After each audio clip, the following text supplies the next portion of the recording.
La plaza principal del centro de la ciudad estaba llena de actividades a tarde soleada de sábado. Familias paseaban, vendedores ambulantes ofrecían sus productos y niños corrían entre las fuentes jugando sin preocupaciones.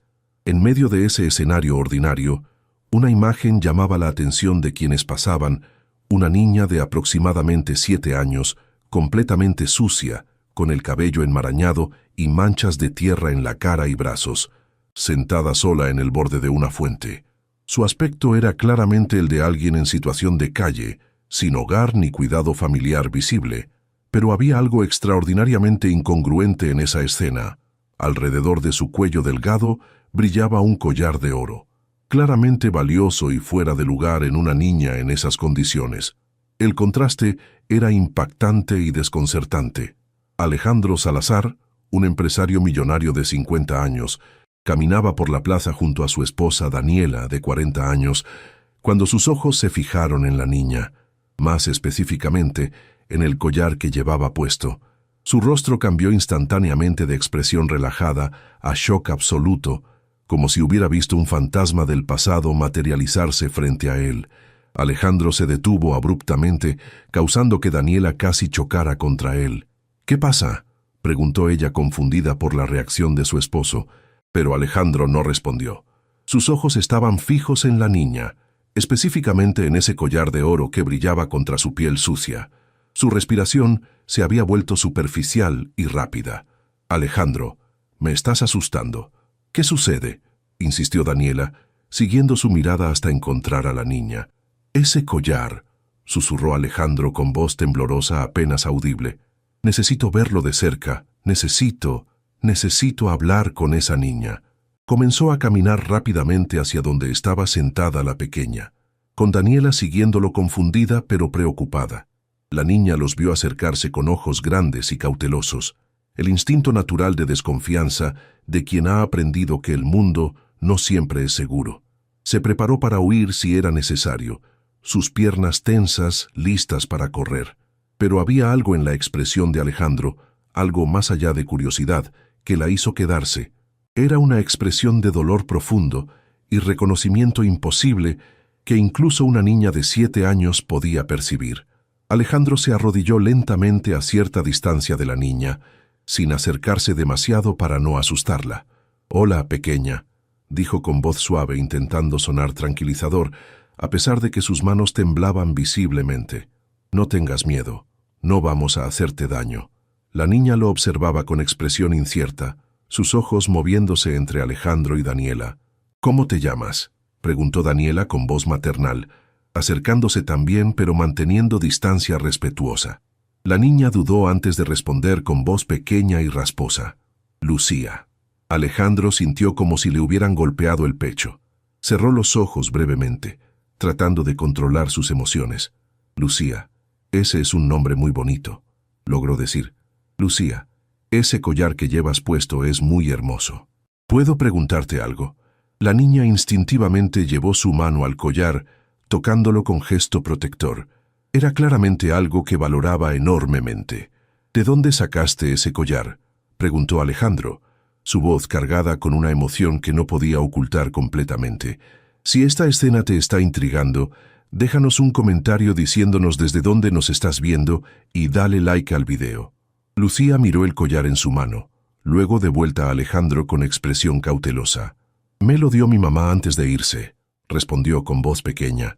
«Dijo que era muy especial y que nunca debía venderlo, sin importar qué tan difíciles se pusieran las cosas. Dijo que algún día entendería por qué era tan importante». Alejandro sintió las lágrimas formarse en sus ojos. Su rostro había palidecido completamente. «Era de mi hija», susurró, casi para sí mismo, pero Daniela lo escuchó claramente. Ella lo miró con expresión de shock y confusión. «¿Qué dijiste?», preguntó Daniela. Alejandro no le respondió a ella, sino que siguió hablando con Lucía. «¿Tu mamá?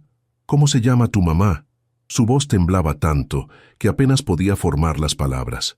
Lucía lo miraba con ojos grandes, sintiendo la intensidad de sus emociones sin entender su origen. «Mi mamá se llama Sofía. Sofía Rivera». El nombre cayó sobre Alejandro como un mazo. Se tambaleó hacia atrás, casi cayendo. Daniela tuvo que sostenerlo del brazo para estabilizarlo. «Dios mío», murmuró Alejandro. «No puede ser, no puede ser». Daniela estaba completamente perdida, mirando entre su esposo que parecía a punto de colapsar y la niña sucia que los observaba asustada por la reacción del hombre. «Alejandro, ¿quién es Sofía Rivera? ¿Por qué dices que el collar era de tu hija? Explícame qué está pasando», demandó con urgencia. Alejandro respiró profundo, tratando de componerse. «Lucía», dijo con voz más controlada pero aún temblorosa, «¿dónde está tu mamá ahora? ¿Dónde vives?» La niña bajó la mirada con tristeza evidente. «No tengo casa. Mamá está en el hospital hace 3 semanas. Se puso muy enferma y la ambulancia se la llevó. Los doctores no me dejan verla porque dicen que estoy muy sucia y que los niños no pueden entrar a cuidados intensivos». Las lágrimas comenzaron a rodar por sus mejillas sucias, dejando rastros limpios en su piel. «Una señora del hospital me dijo que mamá está muy grave, que tiene algo en los pulmones que no puede respirar bien. Desde entonces he estado sola. Duermo en el parque de allá», señaló hacia un parque visible a unas cuadras de distancia. Daniela se cubrió la boca con horror ante la revelación. Una niña de 7 años viviendo sola en las calles durante 3 semanas y nadie había hecho nada al respecto. Alejandro cerró los ojos, procesando toda la información mientras lágrimas silenciosas corrían por sus mejillas. «Alejandro, por favor, explícame qué está pasando. ¿Quién es esta niña para ti?», insistió Daniela. Alejandro finalmente la miró. «Daniela, creo que esta niña es mi nieta». Las palabras salieron como una confesión dolorosa. Daniela parpadeó confundida. «¿Tu nieta? ¿De qué estás hablando? Nosotros no tenemos hijos. Nunca has mencionado tener una hija». Alejandro negó con la cabeza lentamente. «No contigo. Antes de conocerte, hace muchos años, tuve una hija. Se llamaba Isabela. Y ese collar», señaló al collar de oro en el cuello de Lucía. «Se lo regalé cuando cumplió 15 años. Es único, mandado a hacer especialmente. Tiene grabadas las iniciales de Isabela en la parte de atrás. IMS, Isabela María Salazar». Miró a Lucía con intensidad desesperada. «¿Puedo ver la parte de atrás del collar, por favor?». Lucía dudó por un momento, luego lentamente se quitó el collar y lo volteó mostrando la parte trasera. Allí, grabadas delicadamente en el oro, estaban las iniciales IMS. Alejandro soltó un sollozo que había estado conteniendo. «Es el collar de Isabela. Dios mío, es el collar de mi hija». Daniela estaba procesando esta información impactante. «Alejandro, nunca me dijiste que tuviste una hija. En 10 años de matrimonio, nunca mencionaste esto». Su voz mostraba una mezcla de confusión y algo de dolor por la revelación. Alejandro se pasó las manos por el rostro. «Es la parte de mi vida de la que más me avergüenzo. La razón por la que nunca hablé de ello es porque fui el peor padre que haya existido». Se volvió hacia Lucía completamente. «Lucía, necesito que me cuentes todo lo que sepas sobre tu mamá Sofía. ¿Ella alguna vez te habló de alguien llamado Isabela?». Lucía pensó por un momento, luego asintió lentamente. «Mamá a veces menciona a alguien llamada Isabela cuando está triste.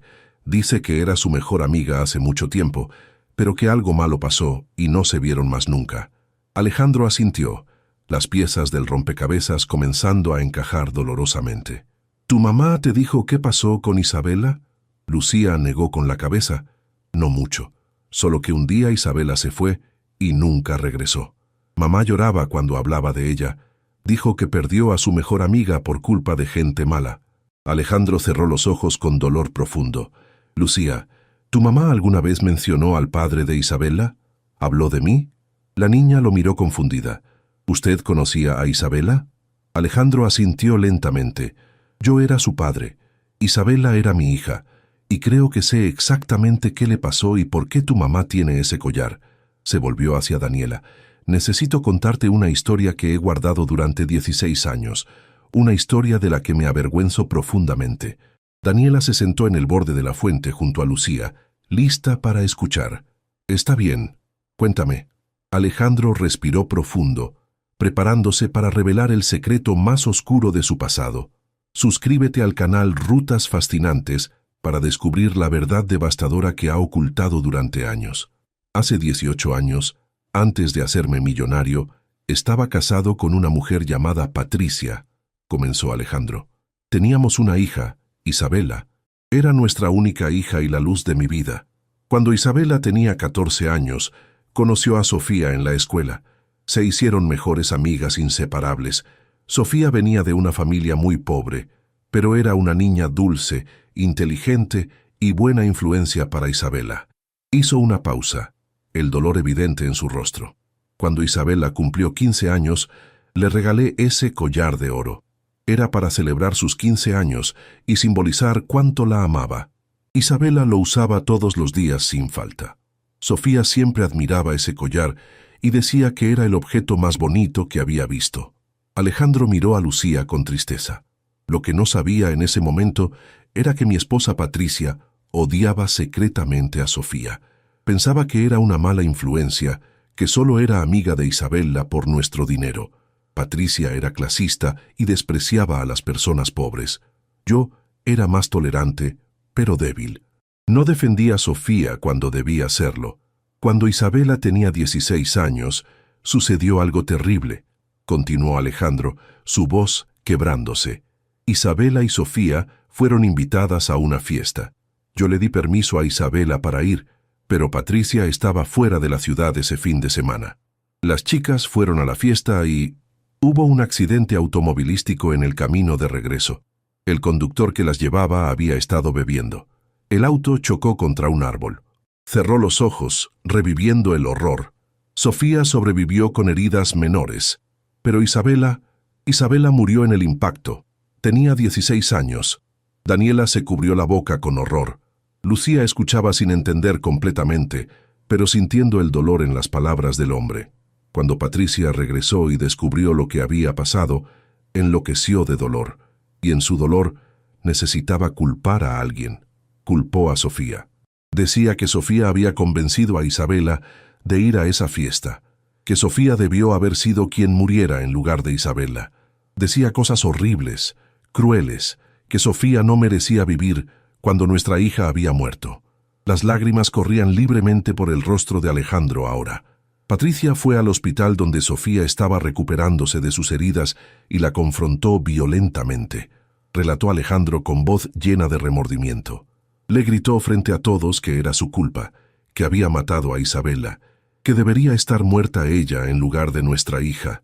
Sofía, que ya estaba devastada por perder a su mejor amiga, quedó completamente destrozada. Intentó explicar que ella no tuvo la culpa, que no sabían que el conductor había bebido, pero Patricia no quería escuchar. Alejandro miró directamente a Lucía, y yo, como cobarde que era, no detuve a mi esposa, no defendí a Sofía.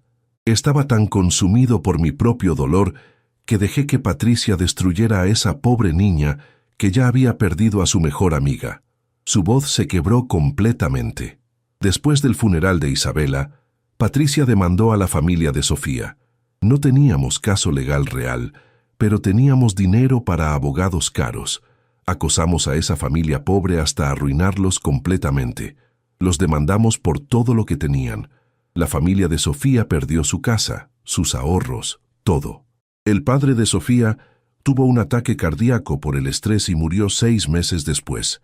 Daniela estaba llorando ahora, horrorizada por lo que estaba escuchando.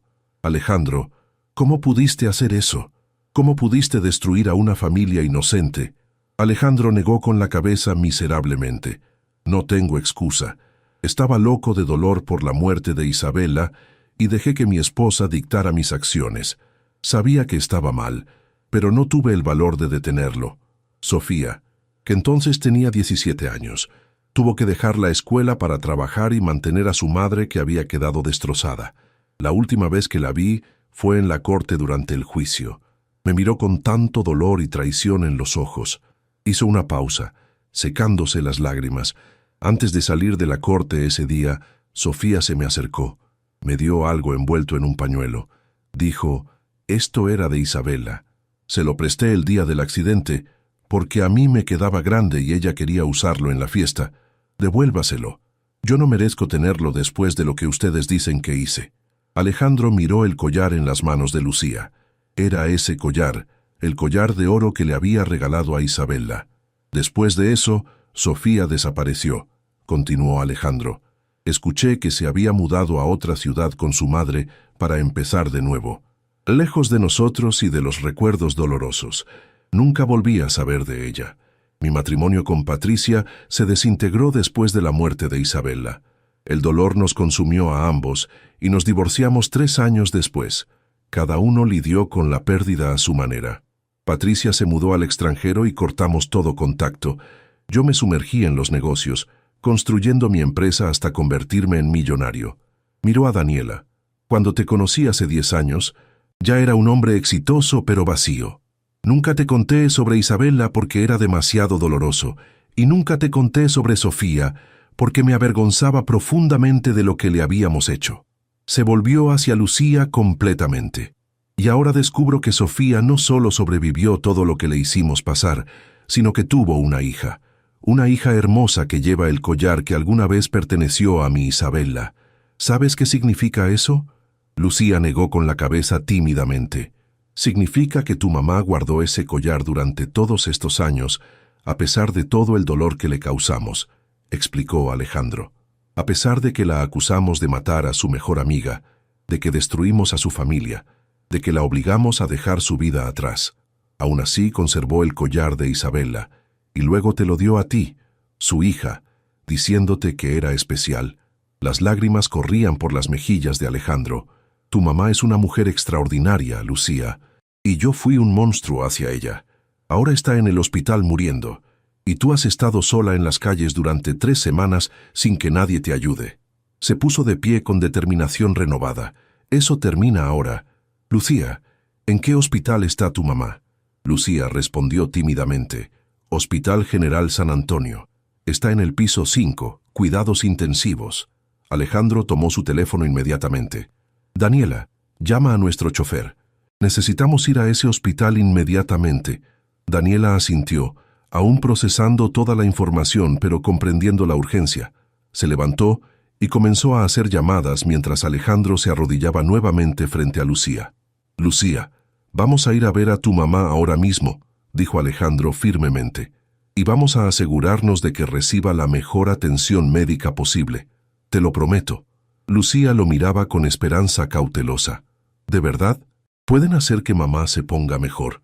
Su voz pequeña estaba llena de desesperación. Vamos a hacer todo lo humanamente posible, prometió Alejandro. Pero primero, ¿tienes hambre? ¿Cuándo fue la última vez que comiste? Lucía bajó la mirada avergonzada. Ayer en la mañana. Una señora me dio un sándwich. Alejandro sintió su corazón romperse aún más. Esta niña, posiblemente su nieta, había estado pasando hambre en las calles. Daniela, por favor compra comida para Lucía de ese restaurante. Señaló un establecimiento cercano. Algo nutritivo pero que una niña disfrute. Daniela asintió y se apresuró hacia el restaurante. Alejandro se quedó con Lucía, quien ahora lo miraba con menos miedo y más curiosidad. ¿Usted de verdad era el papá de Isabella?, preguntó la niña. Alejandro asintió. Sí, y lamento mucho todo lo que mi familia le hizo a la tuya. Voy a compensarlo. De alguna manera, voy a compensar todo. Déjanos en los comentarios qué piensas de esta revelación impactante. Daniela regresó rápidamente con comida. Un sándwich grande, papas fritas, jugo y fruta. Lucía comió con el apetito desesperado de quien ha pasado días con hambre insuficiente. Alejandro y Daniela observaban con corazones rotos mientras la niña devoraba la comida. Despacio, pequeña. No queremos que te enfermes, dijo Daniela gentilmente. Momentos después, llegó el Mercedes negro de Alejandro. El chofer bajó y abrió las puertas. Lucía miró el auto lujoso con ojos grandes. ¿Ese es su auto? Alejandro asintió. Sí. Vamos. Sube. Vamos al hospital. Durante el trayecto de 20 minutos al Hospital General San Antonio, Lucía les contó más sobre su vida con Sofía, cómo su mamá trabajaba 3 empleos para mantenerlas, cómo nunca tenían mucho, pero siempre tenían amor, cómo Sofía le leía cuentos cada noche antes de dormir y le enseñaba que la bondad era más importante que el dinero. Mamá siempre dice que las personas ricas no son necesariamente buenas personas, comentó Lucía inocentemente, sin darse cuenta del impacto de sus palabras. Alejandro intercambió una mirada dolorosa con Daniela. Sofía claramente había criado a su hija con las lecciones aprendidas de su propia experiencia traumática.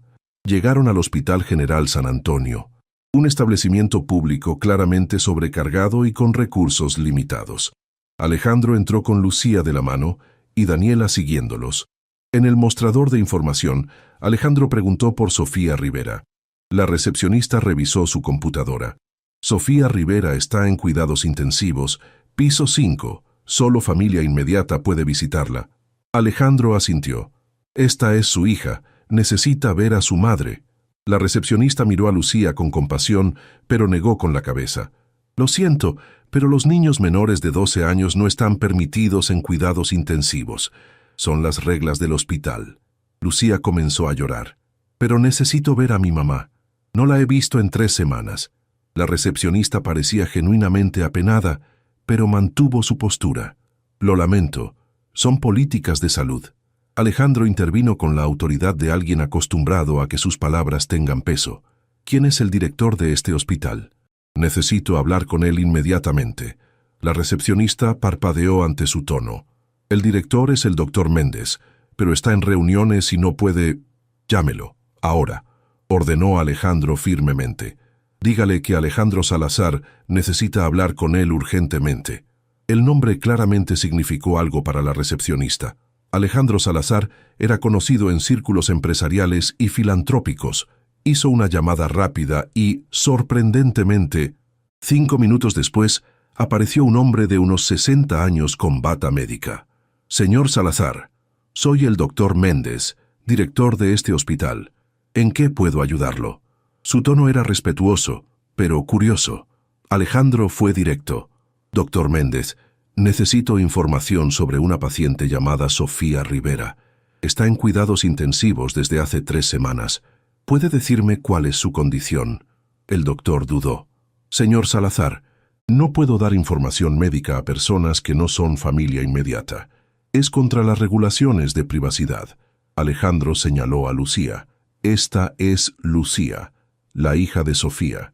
Ha estado viviendo en las calles durante 3 semanas, porque nadie se hizo cargo de ella cuando su madre fue hospitalizada. Necesita ver a su madre, y yo necesito saber qué está pasando. El doctor Méndez miró a Lucía con expresión de horror y compasión. Dios mío, ¿una niña sola en las calles durante 3 semanas? ¿Cómo es posible que los servicios sociales no intervinieron? ¿Por qué nadie reportó su situación? Respondió Alejandro. Ahora, por favor, dígame sobre Sofía. El doctor Méndez suspiró. Está bien, dado que su hija está presente, puedo compartir información. Sofía Rivera ingresó hace 3 semanas con neumonía severa bilateral que progresó a síndrome de dificultad respiratoria aguda. Está en ventilación mecánica. Su condición es crítica y estable, lo que significa que no está empeorando pero tampoco mejorando. Francamente, necesita tratamientos que este hospital no puede costear. Antibióticos de última generación, terapia respiratoria avanzada, posible trasplante de pulmón si no responde. Sin estos tratamientos, su pronóstico es malo. Alejandro no dudó. Autorizo todos los tratamientos necesarios. Costo no es problema. Transfiéranla a la mejor unidad de cuidados intensivos que tengan. Traigan especialistas en enfermedades pulmonares. Lo que necesite, lo pago. El doctor Méndez parpadeó sorprendido. Señor Salazar, estamos hablando de potencialmente cientos de miles de dólares en tratamientos médicos. ¿Está seguro? Alejandro lo miró firmemente. Completamente seguro. Le debo a esta mujer más de lo que el dinero puede pagar, pero empezaré pagando por salvar su vida. Haga lo necesario. El doctor Méndez asintió, claramente impresionado por el compromiso. Muy bien, comenzaré a hacer arreglos inmediatamente. Llamaré a los mejores especialistas pulmonares de la ciudad. Se volvió hacia Lucía con expresión amable. Y en cuanto a ti, pequeña, voy a hacer una excepción especial a las reglas. Puedes ver a tu mamá por unos minutos, pero debes lavarte y ponerte ropa limpia primero. No podemos arriesgar introducir más gérmenes a cuidados intensivos. Daniela inmediatamente intervino. Doctor, ¿hay algún lugar donde pueda bañar y cambiar a Lucía? Iremos a comprar ropa nueva para ella ahora mismo. El doctor Méndez pensó: pueden usar las instalaciones de descanso del personal médico. Les daré acceso. Media hora después, Daniela había llevado a Lucía de compras rápidas a una tienda departamental cercana, comprando ropa nueva completa, zapatos y artículos de higiene personal. En los vestidores del hospital, ayudó a Lucía a bañarse por primera vez en semanas. El agua que corría por el desagüe se volvió marrón por la suciedad acumulada. Cuando Lucía finalmente salió, limpia y con ropa nueva, parecía una niña completamente diferente. Sus ojos brillaban con esperanza de ver finalmente a su madre. Alejandro, Daniela y Lucía subieron al 5º piso, donde estaba cuidados intensivos. Una enfermera los guió hasta la habitación donde Sofía estaba. «Prepárense», advirtió la enfermera suavemente. «Está conectada a muchas máquinas. Puede ser impactante, especialmente para una niña». Abrió la puerta y Lucía corrió inmediatamente adentro. «Mamá», gritó deteniéndose abruptamente al ver a su madre. Sofía Rivera yacía en la cama de hospital, conectada a un respirador que hacía el trabajo de sus pulmones. Tubos y cables salían de su cuerpo conectándola a múltiples monitores. Su rostro estaba pálido y demacrado, sus ojos cerrados. Lucía comenzó a llorar. «Mamá, despierta, por favor despierta. Soy yo, Lucía». Se acercó a la cama y tomó la mano inerte de su madre con cuidado. Alejandro se quedó en la puerta, observando a la mujer que había ayudado a destruir 16 años atrás. Sofía, quien entonces era una adolescente vibrante, llena de vida, ahora luchaba por cada respiración asistida. El peso de la culpa amenazaba con aplastarlo. «Lo siento tanto», susurró. «Lo siento tanto, Sofía, por todo. No olvides suscribirte al canal Rutas Fascinantes para descubrir si Sofía sobrevivirá». La enfermera permitió que Lucía permaneciera 5 minutos junto a su madre, hablándole suavemente, diciéndole cuánto la extrañaba y la amaba. «Mamá, hay un señor que dice que conocía a Isabela. Dice que va a ayudarte a ponerte mejor. Mamá, por favor, mejórate. Te necesito. No puedo estar sola». Cuando tuvieron que sacarla de la habitación, Lucía lloraba desconsoladamente. Daniela la abrazó, llevándola a la sala de espera, mientras Alejandro se quedaba con el doctor Méndez para discutir el plan de tratamiento. «Doctor, quiero que traiga al doctor Santiago Herrera, el mejor neumólogo del país», instruyó Alejandro. «También quiero una evaluación completa sobre si Sofía es candidata para trasplante de pulmón si es necesario. Y quiero actualizaciones 2 veces al día sobre su condición». El doctor Méndez tomaba notas furiosamente. «Señor Salazar, puedo hacer todo eso, pero tengo que preguntar, ¿cuál es su relación con la señora Rivera? Claramente hay una historia aquí». Alejandro suspiró pesadamente. «Es una larga historia dolorosa. En resumen, le debo a esta mujer una deuda que nunca podré pagar completamente, pero salvar su vida sería un comienzo». Los días siguientes fueron intensos. El doctor Santiago Herrera llegó y evaluó a Sofía, implementando un plan de tratamiento agresivo con los mejores medicamentos disponibles. Alejandro había hecho arreglos para que Lucía se quedara temporalmente con él y Daniela en su mansión.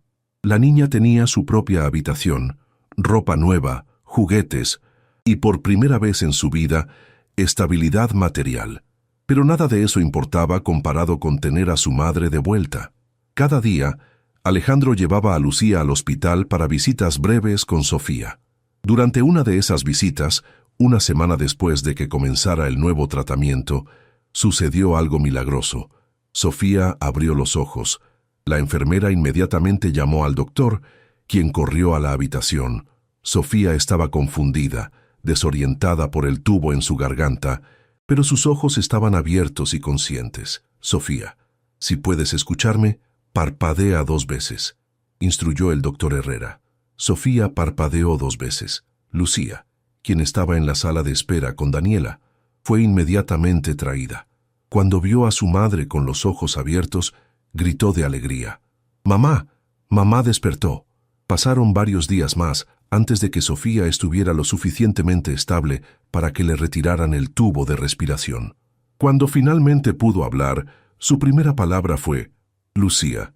Su hija estaba allí inmediatamente, tomando su mano. Estoy aquí, mamá. Estoy aquí.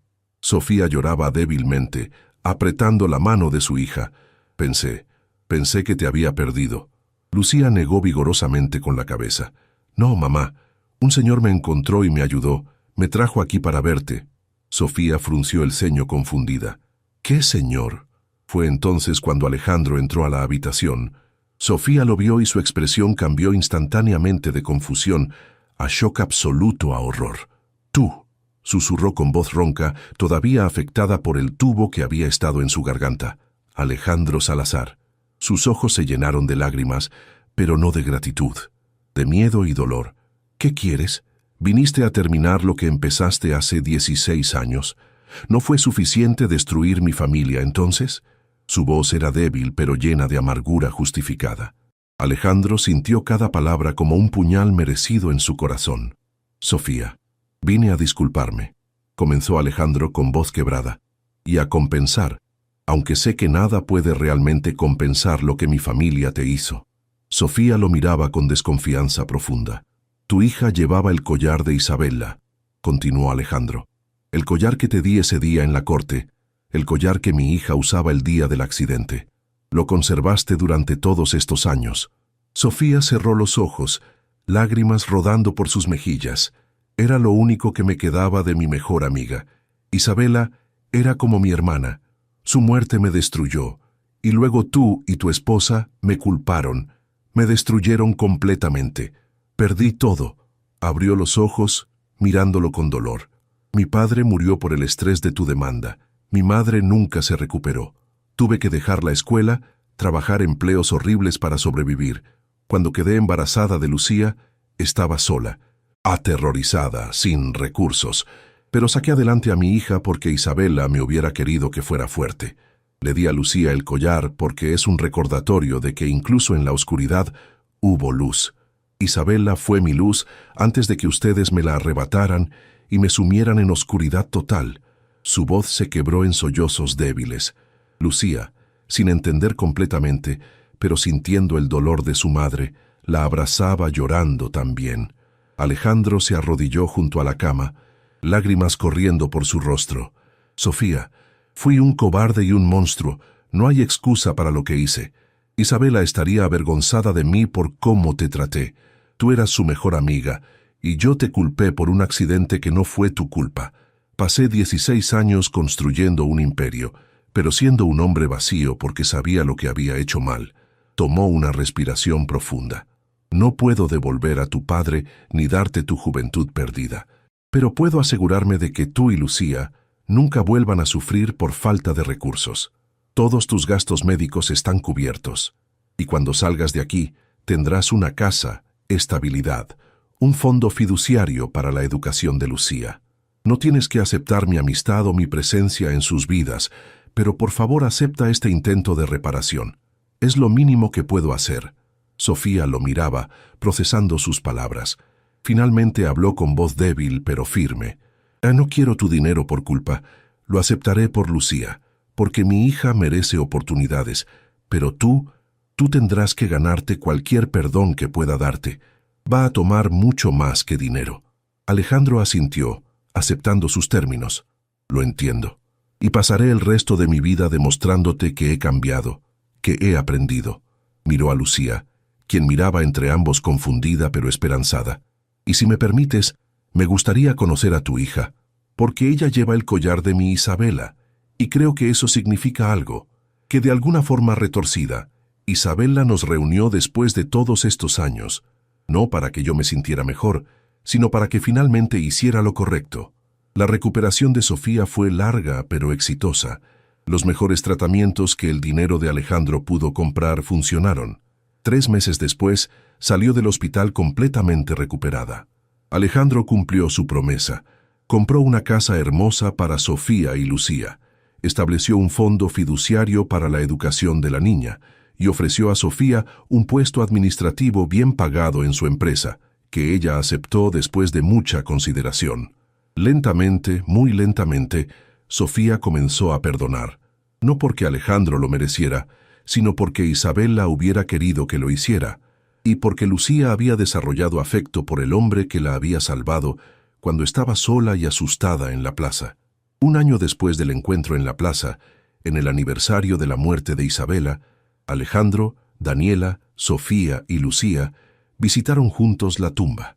Lucía colocó flores frescas en la lápida y preguntó: ¿Tú eras buena amiga de mi mamá Isabela?